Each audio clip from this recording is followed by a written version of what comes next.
레위기 1장부터 오늘 7장까지 보고 있는데 우리가 보았던 것처럼 1장부터 7장까지는 이 제사의 종류, 즉 속죄제, 속건제, 소제, 번제 그리고 화목제에 대한 내용이 담겨 있고요.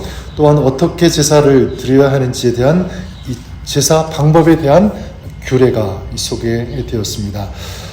저는 제사를 이렇게 드리라 하나하나 구체적으로 이 규례를 가르쳐 주시고 또 알려주시는 그 하나님을 생각할 때 이 단어가 제 마음속에 와 닿았습니다. 바로 사랑이라고 하는 단어입니다. 사랑. 하나님께서는 우리들을 너무나 사랑하신다. 바로 이 마음이었습니다. 네, 하나님께서 우리를 사랑하시기 때문에 우리가 죄 씻음을 받고 또 하나님과 화목하게 되기를 알려주시는 것이라고 믿습니다. 오늘 또한 말씀을 통해서 하나님에 대해 알 수 있는 것 또 한 가지가 있는데 이렇게 말씀드릴 수 있을 것 같습니다. 하나님은 하나님의 사람을 반드시 책임지신다. 이것입니다. 34절에 보면 이렇게 말씀합니다. 내가 이스라엘 자손의 화목제물 중에서 그의 흔든 가슴과 든 뒷다리를 가져다가 제사장 아론과 그의 자손에게 주었나니 이는 이스라엘 자손에게서 받을 영원한 소득이니라. 이렇게 말씀하고 있습니다. 자, 이 말씀은 레위 자손들 그리고 즉 이 제사장인 아론의 자손들을 위하는 그런 말씀이죠. 자, 화목 제물 중에서 일부를 제사장 아론과 그의 자손에게 주었다. 자, 이렇게 말씀하고 있습니다. 이 제물의 일부는 제사장 아론과 그의 자손의 몫이다. 그런 의미겠죠. 그리고 이것은 이스라엘 자손에게서 받을 영원한 소득이다. 이렇게 말씀하고 있는데 이건 아론과 그의 그 후손들이 이스라엘 자손으로부터 계속해서 영원히 받을 몫이다. 받게 된다라는 그런 약속이고 또 명령이기도 합니다. 사실 이 아론과 그의 자손들은 다른 일은 하지 않았죠. 오직 그들이 한 일은 단지 성전을 지키고 제사를 감당하는 그런 일만 했습니다. 하나님은 그들에게 필요한 것을 아시고 구별하시고 그들을 먹이셨습니다. 자, 무엇을 알 수 있냐면 이렇게 사명을 감당하는 사람 그리고 믿고 하나님을 의뢰하는 그런 사람들 하나님께서는 반드시 책임져 주시는 줄 믿습니다. 여러분, 이 제사장이 받을 이 영원한 소득은 외형적으로는 이스라엘 자손이 주는 것처럼 보이지만 사실은 하나님께서 이스라엘 백성들을 통해서 주시는 것인 줄 믿습니다. 자, 그렇다면 이런 질문을 할 수 있겠죠? 그들은 제사장이니까 하나님께서 먹을 것과 필요한 것을 공급해 주시는 것 아니냐? 물론 그렇게 생각할 수 있습니다. 하지만 1차적으로 하나님은 당신이 사랑하는 모든 사람들을 책임져 주시는 줄 믿습니다. 사랑하니까 하나님이 세상을 이처럼 사랑하사 독생자를 주셨으니 이 말씀처럼 하나님은 그 사랑하는 사람들을 위해서 아끼지 않고 전부를 주시는 그런 하나님이 우리의 하나님이신 줄 믿습니다. 그리고 저와 여러분, 우리는요 특별히 이 제사장의 사명을 가지고 살아가는 사람들입니다. 이 시대의 제사장은 특별히 구별된 그런 사람이 아니라 우리 그리스도인 한 사람 한 사람이 이 제사장이고요. 이 제사장의 사명을 가지고 있는 줄 믿습니다.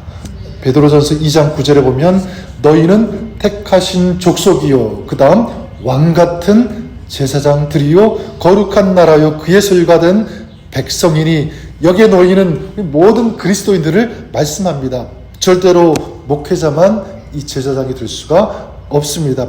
우리 그리스도인 한 사람 한 사람이 하나님의 사람으로서 이 거룩한 소명 즉 부르심을 받았고 하나님의 뜻을 이루기 위한 사명자인 줄 믿습니다. 왕같은 제사장들, 저와 여러분들이 바로 이 제사장인 줄 믿습니다. 자, 그렇다면 하나님께서는 이 제사장으로 살아가는 우리의 필요, 또 우리가 있어야 할 것 하나님께서 아시고 책임져 주시고 채워 주시는 줄 믿습니다. 그런 맥락에서 저는 우리가 한 가지만 적용했으면 좋겠습니다. 그것은 뭐냐면 제사장으로서의 사명을 잘 감당하십시오. 바로 이것입니다. 여러분들이 이 제사장의 사명을 감당하시는 그런 저 여러분 우리가 될 수 있기를 주님의 이름으로 간절히 축원합니다. 35절 36절에 보면 이렇게 말씀합니다. 이는 여호와의 화목 제물 중에서 아론에게 돌릴 것과 그의 아들들에게 돌릴 것이니 그들을 세워 여호와의 제사장의 직분을 행하게 한 날 곧 그들에게 기름 부은 날에 여호와께서 명령하사 이스라엘 자손 중에서 그들에게 돌리게 하신 것이라 대대로 영원히 받을 소득이니라. 이렇게 말씀하고 있습니다. 자, 여기 보면 레위 제사장들이 받을 이 소득이 언제부터라고 말씀합니까? 여기 보니까 여호와의 제사장의 직분을 행하게 한 날, 이렇게 말씀하고 있죠. 자, 그러니까 제사장으로서의 사명을 감당할 때라는 것입니다. 이때부터 하나님께서 그 소득을 그들에게 돌린다. 자, 그렇다면 우리도 마찬가지입니다. 베드로전서 2장 9절 조금 전에 읽어드렸던 것처럼 너희는 택하신 족속이요 왕같은 제사장들이요 거룩한 나라요 그의 소유가 된 백성이니, 이렇게 말씀하면서 그 다음 이어지는 10절을 보면 이렇게 말씀합니다. 이는 너희를 어두운 데서 불러내어 그의 기이한 빛에 들어가게 하신 이의 아름다운 덕을 선포하게 하려 하심이라. 이렇게 말씀하고 있어요. 여러분, 우리를 제사장으로 부르신 그 이유가 뭐라고 하십니까? 그의 빛에 들어가게 하신 이의 아름다운 덕을 선전하는 것, 선포하는 것. 네, 하나님의 그 영광의 이름, 또 하나님의 그 은혜와 사랑을 전하는 것, 바로 이것인 줄 믿습니다. 이것이 하나님께서 우리를 부르신 이유인 줄 믿습니다. 네, 제사장은 누구인가? 네, 그래요. 하나님과 사람을 연결하는 일을 하는 사람이라고 정의할 수 있을 것 같습니다. 하나님과 사람을 연결하는 그런 사람, 이게 제사장의 직무죠.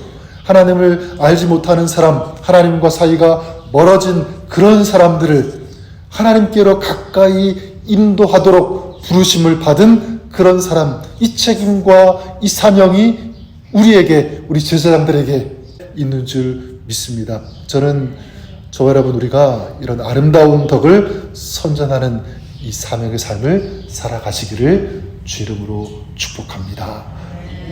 우리가 영적인 제사장으로 사명을 감당하는 그런 삶을 살아갈 때 우리 하나님은 그 삶에 필요한 것들을 채워주시고 공급해 주실 것을 믿습니다. 너희는 먼저 그의 나라와 그의 의를 구하라. 그리하면 이 모든 것을 너희에게 더하시리라. 이것이 하나님께서 우리에게 주시는 약속인 줄 믿습니다. 오늘 우리의 삶이 이 거룩한 이 제사장의 삶이 되기를 바랍니다. 그리고 그 사명의 삶을 살아가는 저 여러분의 삶에 하나님께서 개입하셔서 채워주시고 또 공급해 주시는 그런 하나님을 우리가 만나고 경험했으면 좋겠습니다. 구름 기둥과 불 기둥으로 우리의 삶을 지키시고 또 인도하시며 이끌어가시고 하늘의 것으로 채워주시며 공급해주시는 그런 하나님, 하나님과 동행하며 또 그 하나님을 의지하며 주님과 함께하는 복된 삶, 또 믿음의 삶을 살아가시는 오늘 하루가 될 수 있기를 주님의 이름으로 간절히 축원합니다.